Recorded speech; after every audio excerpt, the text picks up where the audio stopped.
A woman born into slavery, deprived of education, nearly deaf yet possessing one of the most powerful voices the world had ever heard. Elizabeth Greenfield was born into a world that did not ask whether she wished to live in it. She arrived sometime around the first decade of the 19th century, on land soaked with labor and sorrow in Mississippi, where the air itself seemed heavy with ownership. No bells rang for her birth. No record marked the moment she took her first breath. She was not welcomed as a child, but counted as property, another body added to an inventory ledger written by hands that never intended to know her name. From the beginning, something about Elizabeth was different. When other infants startled at sudden noises, a slammed door, a raised voice, the crack of a whip, Elizabeth remained still. Her eyes followed movement, not sound.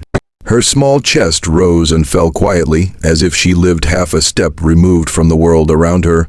The women who tended to the enslaved children noticed it first. They clapped near her face. She did not blink. They called her name sharply. She did not turn. Whispers followed. She doesn't hear right. She's touched. She won't be much use. In a world where a person's worth was measured only by how much labor their body could produce, being born with a perceived weakness was a sentence sometimes worse than death. But Elizabeth survived. Not because the world was kind, but because survival itself had become instinct. As she grew, it became clear that she was not entirely deaf, but sound reached her differently. Voices arrived as distant echoes. Music was not something she heard clearly, it was something she felt. Vibrations traveled through the ground, through wood, through her bones. When horses passed, she sensed rhythm. When church bells rang far away, she felt pressure in her chest rather than sound in her ears. The plantation was loud with suffering, yet Elizabeth lived inside a strange quiet, a silence that separated her from cruelty just enough to keep her soul intact. She watched more than she spoke. She learned faces. She learned the shape of sorrow, the way fear bent shoulders forward, the way hope briefly straightened backs during Sunday hymns. And it was during those hymns that something extraordinary began to awaken inside her. When the enslaved gathered to sing quietly, cautiously, Elizabeth felt something stir. Though she could not hear the melody clearly, her body responded, her breathing changed, her chest expanded. The air vibrated differently when voices rose together, and Elizabeth felt herself pulled toward it like a tide. One night, alone, she opened her mouth. What came out startled even her. It was not loud. Not confident, but it was steady. A single note, held longer than a child should have known how to hold it.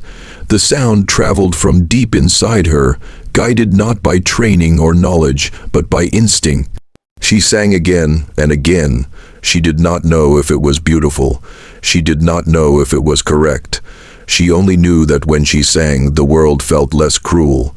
When she sang, the silence inside her no longer felt empty.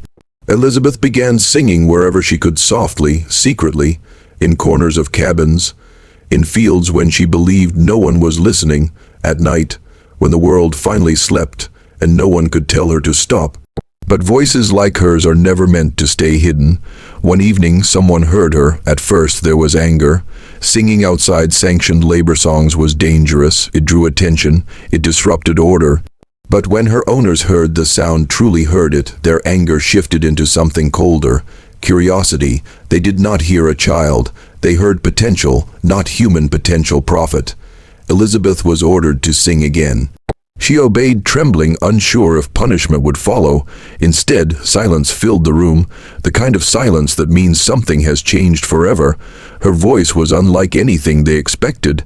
It climbed higher than most women's voices, then fell into depths rarely heard even among men. It was raw, untrained, and impossibly powerful, a voice shaped not by lessons, but by suffering and survival.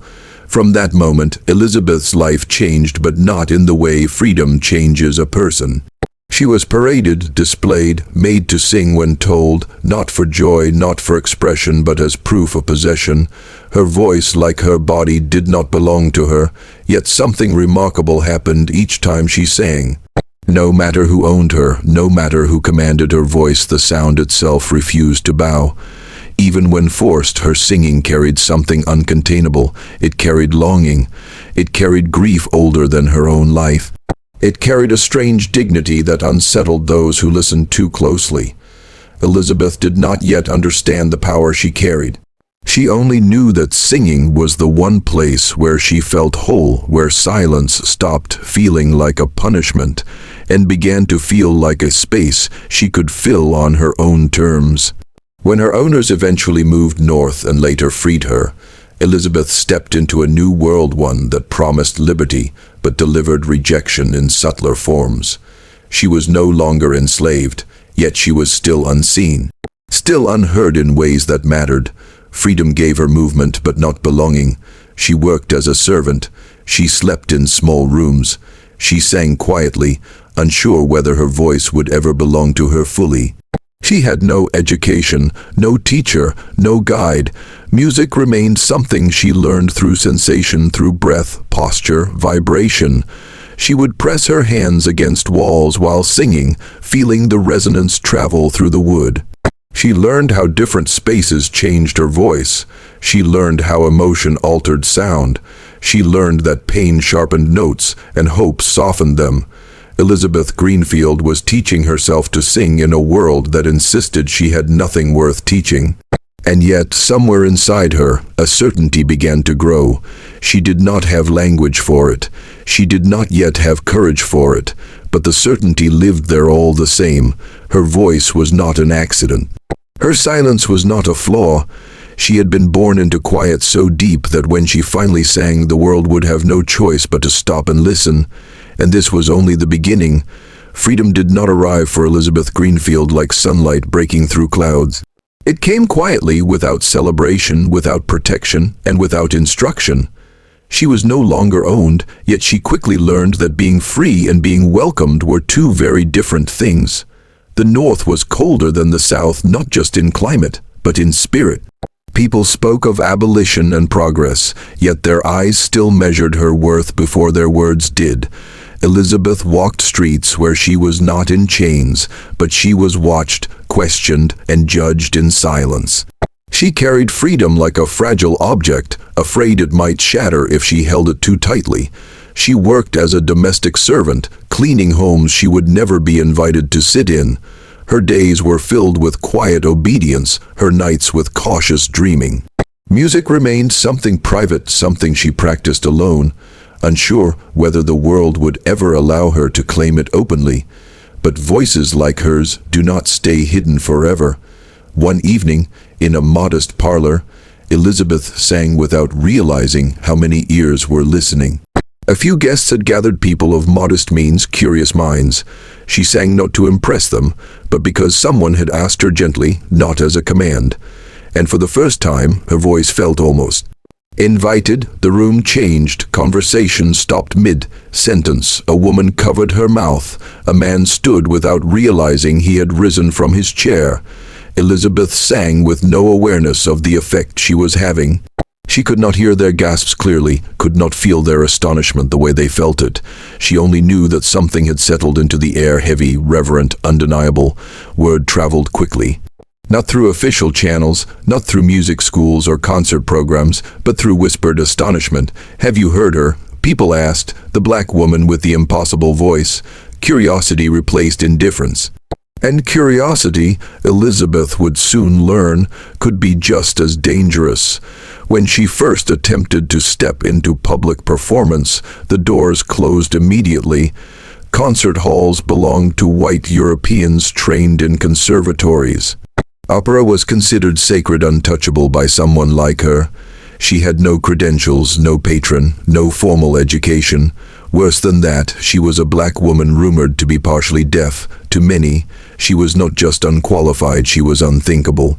One promoter laughed openly when she asked to audition. Another told her bluntly, even if you could sing, people wouldn't pay to look at you. Others suggested she perform behind a curtain, hidden from view, as if her body itself would offend the music. Elizabeth left those meetings humiliated, but not broken. She returned to her small rooms and practiced harder. She sang until her throat ached. She sang until her body learned to obey her breath completely.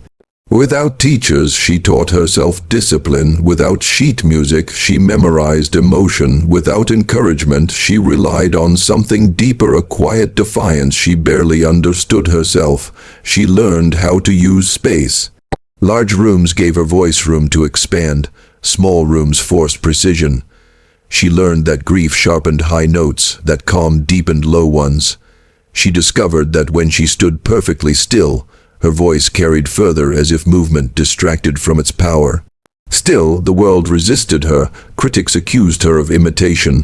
White singers claimed she copied European styles without understanding them. Some questioned whether her voice was real at all, suggesting exaggeration, trickery, or novelty. The same people who dismissed her for being untrained suddenly resented her for being extraordinary. And yet, the audience could not be controlled. When Elizabeth finally performed publicly in 1847, it was not in a grand opera house, but in a space reluctantly offered almost as an experiment. The organizers did not expect much. They expected curiosity, perhaps ridicule. What they received was silence, not the uncomfortable silence of disinterest, but the kind that grips a room when something sacred unfolds. Elizabeth stepped forward, dressed simply, with no orchestra to shield her. She stood alone. She opened her mouth, and the room surrendered. Her voice moved effortlessly through registers that most singers spent lifetimes chasing. It rose with startling clarity, then descended into depths that vibrated through the floor. There was no excess ornamentation, only truth. It sounded like longing shaped into sound, like sorrow given permission to breathe. Some listeners cried openly, others sat rigid, struggling to reconcile what they were hearing with what they believed about the world. She was called the Black Swan, that night a name that carried admiration and separation at once. Praise wrapped in distance, awe without equality. Offers came after that, but none without conditions. Elizabeth was paid less than white performers. She was denied proper lodging. She traveled without protection, often alone. Some managers withheld her earnings entirely. Others tried to control what she sang, urging her to abandon spirituals and focus only on European pieces, as if her heritage contaminated her talent. She endured it all. Because each time she sang, she felt something undeniable. Her voice was bigger than their rules. Her reputation crossed oceans. Eventually, she traveled to Europe, where irony awaited her. In England, she was received with more respect than in her own country. She sang before Queen Victoria herself. Her voice was praised as rare, natural, and astonishing. But even there, freedom was incomplete. She returned home knowing something painful. The world would celebrate her sound, but resist her humanity. They would applaud the voice, but struggle to see the woman. Elizabeth aged with grace and quiet resilience. She began teaching younger singers, especially black women who had been told their voices were too loud, too rough, too different. She taught them breath, posture, courage. She taught them that the world's resistance was not a measure of their worth. They tried to silence her with ridicule. They tried to contain her with labels. They tried to erase her by minimizing her story. But voices like hers do not disappear. They linger in memory, in courage, in every artist who sings despite being told they should not exist. Elizabeth Greenfield did not conquer the world. She outlasted it. And in doing so, she proved that even when the world refuses to listen, truth has a way of echoing forever. By the time Elizabeth Greenfield reached the later years of her life, the world knew her voice but still did not fully understand her. Fame had brushed against her, never settling long enough to offer comfort. Applause followed her footsteps across cities and continents, yet it vanished the moment she stepped off the stage. She learned early that recognition did not guarantee safety, and admiration did not promise belonging. Her life remained a careful balance between triumph and isolation, between standing ovations and quiet rooms where no one spoke her name. She carried this truth without bitterness. Elizabeth had learned something rare. The world's approval was unstable, but purpose was not. Her voice had changed over time, not weakened, but deepened. The notes carried more weight now, more history. Each breath held memory, the fields she had never chosen, the rooms that had laughed at her, the stages that had finally bowed. She sang with the calm of someone who had nothing left to prove. But the struggle was never entirely over. Even as her reputation grew, she remained excluded from institutions that claimed to celebrate excellence. Music academies did not invite her to teach. Opera houses hesitated to place her name alongside European stars. Critics spoke of her as an anomaly rather than an artist, as if her greatness were an accident rather than a discipline earned through suffering. Elizabeth responded the only way she knew how. She kept singing, not louder, not harder, but truer. She chose her repertoire carefully now. Alongside arias that once belonged only to European stages, she placed spirituals born from pain and faith. She refused to separate her voice from her history. Each performance became an act of reclamation, proof that art did not belong to one race, one continent, or one tradition. Audiences felt it immediately. There was something different in her singing now, something steadier, almost sacred. Her voice no longer asked for permission. It simply existed, filling space with certainty. Even those who resisted her presence found themselves disarmed by the honesty of her sound. Elizabeth began teaching more deliberately in her later years. Young singers came to her, some hopeful, some broken, many afraid. They came carrying the same doubts the world had once placed on her shoulders. Too dark, too loud, too unrefined, too different. Elizabeth never argued with their fears. Instead, she sang for them. She showed them how breath could anchor courage, how posture could claim space, how silence, when embraced, could sharpen sound rather than diminish it. She taught them to feel music through their bodies, not just their ears, a lesson shaped by her own life lived partly in quiet. She never spoke much about her suffering. She did not need to. Her presence carried it all. As time passed, Elizabeth grew physically tired, though her spirit remained unbent. Travel became harder, performances fewer. She chose rest without regret, knowing she had already given the world more than it deserved. When she sang now, it was often in smaller spaces, churches, community halls, rooms filled not with critics but with people who listened with their whole hearts. These were her favorite audiences. They did not measure her against European standards. They did not dissect her technique. They simply listened, and in those rooms something extraordinary happened. Silence changed. It no longer felt like absence. It felt like reverence. When Elizabeth paused between phrases, the quiet held her voice gently, as if unwilling to let it go. People leaned forward, afraid to breathe. They understood, perhaps without knowing how, that they were witnessing something fragile and final. Elizabeth Greenfield passed away in 1876. There was no grand funeral, no national mourning, no monuments raised in her name. Newspapers marked her death briefly, reducing a lifetime of defiance to a paragraph. But history is not written only in headlines, it is written in echoes. Long after her voice faded from living memory, its influence remained in singers who dared to take up space, in black women who refused to shrink their voices to make others comfortable, in artists who understood that silence could be a beginning rather than an end. Elizabeth Greenfield had been born into silence, into a world that tried to define her by what she lacked. She answered with a voice that could not be ignored. They tried to silence her by denying her education. They tried to silence her by denying her humanity.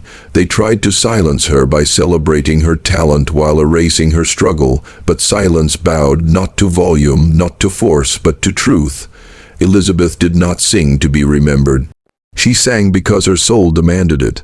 And in doing so, she left behind something stronger than fame, a legacy of courage.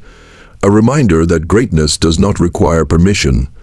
That even in the quietest beginnings, a voice can rise strong enough to reshape the world. Her story asks something of us, to listen not only to sound but to struggle, to honor voices that history tried to forget, and to remember that sometimes the most powerful songs are born where silence once lived. They tried to define her by what she lacked, but history remembers her for what she gave. Elizabeth Greenfield did not just sing, she survived out loud, and if a woman born into chains, nearly deaf, denied education and dignity could make the world stop and listen, then so can you.